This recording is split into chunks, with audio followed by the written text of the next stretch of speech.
नमस्कार दोस्तों, आज हम लोग इस वीडियो में स्टैटिक क्लास 12 के स्टैटिक चैप्टर से जो है 4.3 एक्सरसाइज को देखने वाले हैं।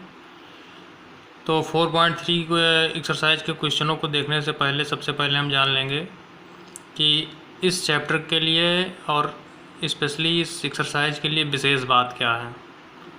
तो इस एक्सरसाइज 4.3 से पहले हम जानेंगे उस विशेष बात को।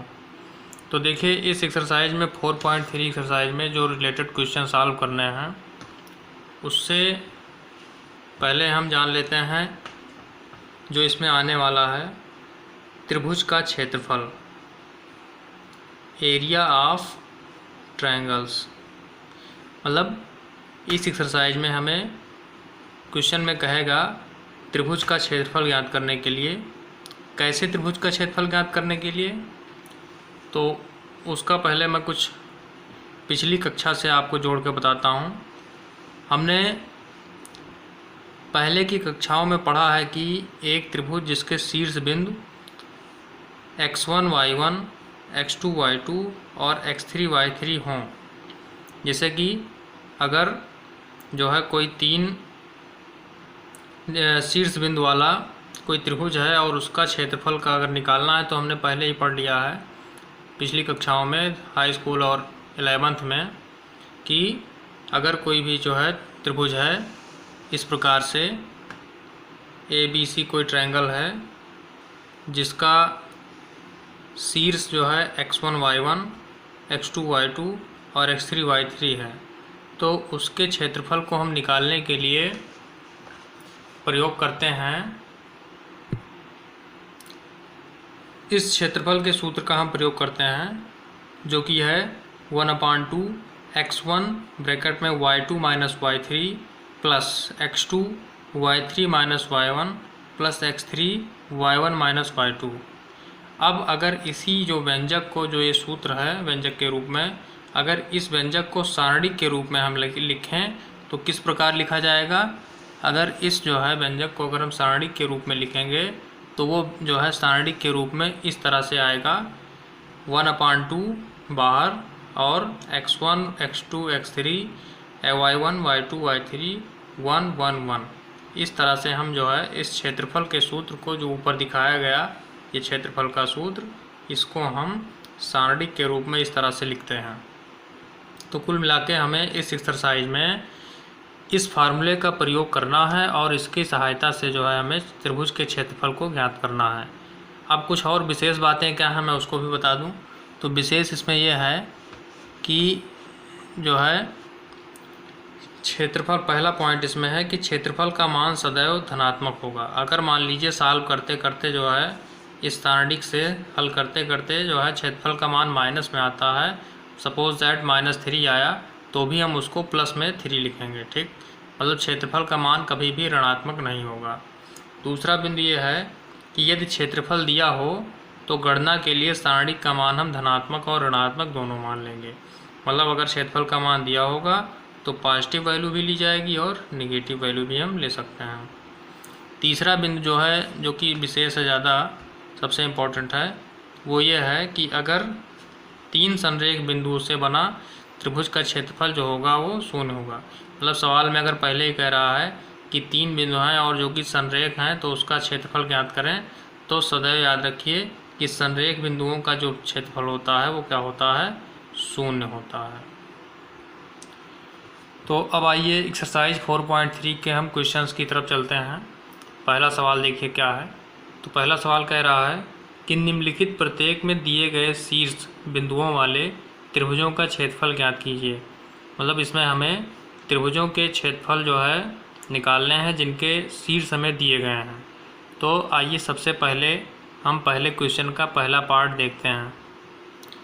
तो यहाँ पर देखिए, जो पहला क्वेश्चन का जो पहला पार्ट है, इसमें त्रिभुज के जो शीर्ष दिए हैं वो पहला है 1,0, दूसरा है 6,0 और तीसरा है 4,3। अब अगर सपोज दैट हम अगर कोई त्रिभुज बना लेते हैं इस प्रकार से, मान लिया हमने ये जो है त्रिभुज ABC है, तो इसके निर्देशांक को मान लेते हैं 1,0 बी वाले बिंदु के निर्देशांक को मान लेते हैं 6,0 और सी वाले को मान लेते हैं 4,3। अब जैसा कि सूत्र में आपको पता है, अभी मैंने बताया है सूत्र क्या होता है। तो सूत्र होता है क्षेत्रफल का सारणिक के रूप में।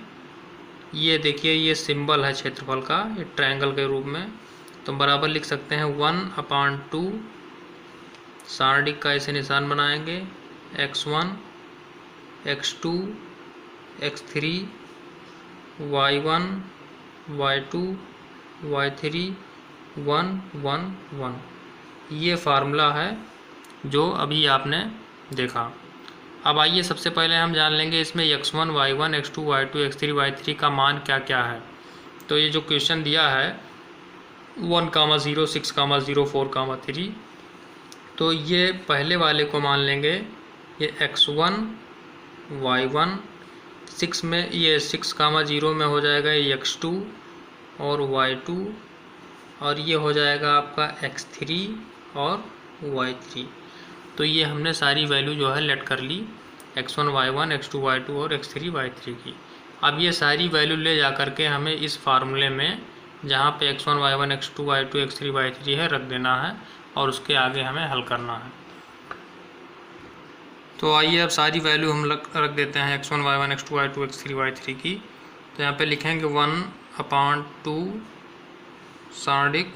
अब देखिए यहाँ x1 का मान है 1, तो x1 की जगह 1 लिखना है। x2 का मान है 6 और x3 का मान है 4। इसी तरह y1 0 है, y2 आपका भी 0 है और y3 आपका 3 है, और 1 1 1 ऐसे लिख देंगे। अब सारणिक को कैसे हल करते हैं ये आपको जानना होगा, तभी ये आगे हल हो पाएगा। तो देखिए, इसके आगे हम सॉल्व करेंगे इस तरह से। ये 1/2 तो हम ऐसे लिख लेंगे, और इसके बाद में यहाँ पे देखिए 1 है, तो इसका एक सबसे आसान तरीका है कि ये हमें इस रो, इस पंक्ति और स्तंभ की वैल्यू फाइंड करनी है।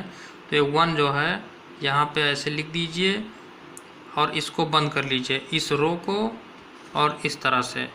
तो जो वैल्यू बचेगी यहाँ पे क्या बचा, 0 1 और 3 1, इन दोनों का क्रॉस मल्टीप्लाई कर देंगे। तो 0 का 1 से, इस तरह से 0 का 1 से और 3 का 1 से। तो 0 का 1 से मल्टीप्लाई करेंगे तो आएगा 0, और फिर यहाँ माइनस होता है 3 का 1 से, तो 3 1 जा 3 हो गया, 3 एकम 3। अब इसके बाद हमें इस पंक्ति और इस स्तंभ का मान निकालना है, इस पंक्ति और इस स्तंभ का। तो इस बार हम ऐसे इसको बंद करेंगे। यहाँ पे 0 है तो पहले हम 0 नोट कर लेंगे, तो यहाँ पे 0 नोट करेंगे हम, और यहाँ पे हो जाएगा 6 बचेगा। ये अगर इस तरह से बंद करते हैं तो बचेगा 6 1 और 4 1। इन दोनों का क्रॉस मल्टीप्लाई करेंगे तो 6 का 1 से, तो 6 1 जा 6, और ये माइनस 4 1 जा 4। अब इसके बाद में नेक्स्ट बचा ये पंक्ति बचा और ये स्तंभ बचा। तो अगर हम इसको सॉल्व करें तो इसी प्रकार ये भी हो जाएगा 1 6 3 जा 18, और 4 का 0 से करेंगे तो 0 ही आएगा। अब इसके बाद आइए इसको और सॉल्व करते हैं। तो 1/2 इसे बाहर रहेगा, और यहाँ पे देखिए 3 में से 0 माइनस हो तो 3 ही आया, लेकिन ये माइनस है तो माइनस रहेगा। तो -3 और 1, तो -3 1 का गुणा करेंगे तो 3 एकम 3 -3 आएगा। 0 से इस पूरे को गुणा करेंगे तो 0 हो जाएगा, और यहाँ पे 18 एकम 18 हो गया। अब देखिए यहाँ पे नेक्स्ट लाइन में लिख सकते हैं हम 1/2, और 18 में से 3 माइनस करेंगे तो क्या आएगा 15। तो इस तरह से 15 का 1 से गुणा, तो 15 एकम 15 और बटे 2, तो 15/2 क्षेत्रफल का मात्रक होता है वर्ग इकाई। तो इस तरह से हमने जो है ये त्रिभुज के जो है निर्देशांकों की सहायता से त्रिभुज का क्षेत्रफल ज्ञात कर लिया। तो ये हुआ पहले क्वेश्चन का सलूशन। इसी प्रकार आइए अब दूसरा क्वेश्चन सॉल्व करते हैं। इसमें भी निर्देशांक देखिए दिया है 2,7 1, और 10, 8। तो यहाँ पे इसको मान लेंगे हम x1 y1, ये हो गया x2 y2, और ये हो गया x3 और y3। तो अब सारणिक का जो सूत्र भी मैंने बताया है उसी की सहायता से निकालना है।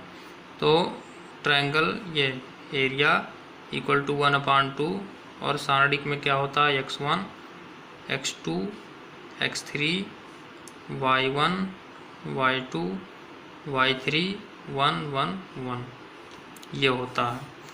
अब एक चीज़ और मैंने पहले क्वेश्चन में नहीं बताया लेकिन इसमें बता दे रहा हूँ। देखिए कि अगर सारणिक को हम चाहें तो फिर से उस रूप में बदलें, जैसा कि अभी मैंने आपको शुरुआत में सबसे पहले बताया था। तो शुरुआत में जो सारणिक जिस व्यंजक से सारणिक के रूप में बदला जाता है उस पद में बदल देंगे तो और आसानी होगी हमारे लिए। तो वो पद क्या है, मतलब कि इस तरह से 1/2, और यहाँ पे हो जाएगा x1 ब्रैकेट में y2 minus y3 plus x2 y3 minus y1 plus x3 और y1 माइनस y2। मतलब सारणिक से व्यंजक के रूप में हमने इसको बदल दिया। अब आइए सारणिक से व्यंजक के रूप में बदलने के बाद हम सबका मान जो है x1 y1 x2 y2 x3 y3 का रख देते हैं और उसके बाद हल करेंगे। तो यहाँ पे देखिए 1/2 ऐसे रहेगा, और x1 का मान है यहाँ पे देखिए 2, y2 की वैल्यू देखिए 1 है, और y3 है आपका 8, प्लस x2 क्या है, तो x2 है आपका 1, और y3 आपका है देखिए 8 माइनस y1 की वैल्यू है 7। इसके बाद में प्लस x3, तो x3 की वैल्यू देखिए 10 है, तो यहाँ पे हो जाएगा 10, और in bracket y1 minus y2, तो y1 का मान है देखिए 7, और y2 का मान कितना है, तो y2 का मान है 1। तो ये हमने सारी वैल्यू रख दी। अब इसी को सॉल्व करना है। तो इसको देखिए कैसे सॉल्व करेंगे। तो सिंपल है 1/2, देखिए 2 ऐसे रहेगा, 8 में से 1 माइनस करेंगे तो -7 आएगा, प्लस 1, 8 में -7 करेंगे तो 1 आएगा, तो 1 × 1 प्लस 7 में 1 गया तो बचा 6, तो 10 का 6 से मल्टीप्लाई तो 60, 10×60 ये हो गया। अब इसके बाद में देखिए ये 1/2 ऐसे रहेगा, और 7 का 2 से गुणा तो 7 दूनी 14, ये माइनस है तो -14 हो जाएगा, प्लस 1 एकम 1, और इसके बाद में ये 60 ऐसे लिख लेना है। अब यहाँ पे देखिए तो अब ये जो है आगे लिखेंगे 1/2 और -14 प्लस 60 और 1 61, और इसके बाद में 1/2 ऐसे रहेगा, और 61 में से 14 माइनस करेंगे तो आएगा 47। अब इसको हम लिख सकते हैं 47/2, और क्षेत्रफल का मात्रक होता है वर्ग इकाई। अब आइए तीसरे क्वेश्चन को सॉल्व करते हैं। तीसरा क्वेश्चन है हमारा -2 -3 3 2 और -1 -8। यहाँ पे x1 y1 ये हो गया, ये x2 y2 हो गया, ये x3 y3 हो गया। अब हमें इस सारणिक से जो व्यंजक का सूत्र होता है इस फॉर्मेट में हम इन सारी वैल्यूज़ को रख देते हैं। तो यहाँ पे 1/2 ऐसे रहेगा। अब हम x1 यहाँ पे -2 है तो -2 हो गया, और ब्रैकेट में y2 माइनस y3, तो y2 की वैल्यू है 2 और y3 की वैल्यू है -8, तो माइनस और ये माइनस तो प्लस हो जाएगा +8, प्लस x2 की वैल्यू है 3 और y3 की वैल्यू है -8 और -1 माइनस y1, तो माइनस और y1 की वैल्यू -3 तो +3 हो जाएगा, और प्लस x3 की वैल्यू है -1, तो यहाँ पे ब्रैकेट में -1 लिखेंगे, तो यहाँ पे इधर हो जाएगा y1 माइनस y2, तो y1 का वैल्यू है -3 और y2 की वैल्यू है 2, तो -2। ये सारी वैल्यू हम लोगों ने पुट कर दी। अब आइए इसको आगे सॉल्व करते हैं। तो 1/2 यहाँ पे 8 और 2 10 हो गया, 10 का 2 से गुणा तो 10 दूना 20, तो -20 हुआ। 8 में 3 गया तो 5, यहाँ पे माइनस है प्लस है तो घट जाएगा, तो -5 बचेगा। और -5 का 3 से गुणा तो -5 तिहाई 15। इसके बाद में यहाँ देखिए माइनस और प्लस, तो ये माइनस हुआ और 1 का मल्टीप्लाई करेंगे तो यही आएगा, तो -2 और -3 ऐड करेंगे, ये दोनों समान चिन्ह है तो जुड़ जाएगा, तो -3 और -2 तो -5 हो जाएगा, और -5 और माइनस है तो माइनस प्लस हो जाएगा। ये सॉल्व होगा। अब इसके बाद में देखिए 1/2 यहाँ पे ये -20 और -15 दोनों माइनस में है तो जुड़ जाएंगे, तो -20 15 35 और +5। अब देखिए यहाँ पे ये प्लस ये माइनस में है, ये -35 है, +5 है तो ये घट जाएगा, विपरीत चिन्ह है तो घट जाएंगे, तो 35 में 5 गया तो बचा 30, तो -30 और 2 1 कम 2, 15 दूना 30, ये आया -15। और पहले ही बताया गया आपको कि क्षेत्रफल ऋणात्मक नहीं होता है, तो उत्तर क्या होगा 15 वर्ग इकाई। तो इस तरह से हमने पहले क्वेश्चन के तीनों पार्ट्स को सॉल्व कर लिए, जिनमें हमने अलग अलग जो है उनकी वैल्यू सारणिक और व्यंजक के सूत्रों की सहायता से ज्ञात की। इसके आगे के प्रश्नों को मैं अपने अगले वीडियो में बताऊंगा। हमसे जुड़े रहिए, बने रहिए। नमस्कार, धन्यवाद।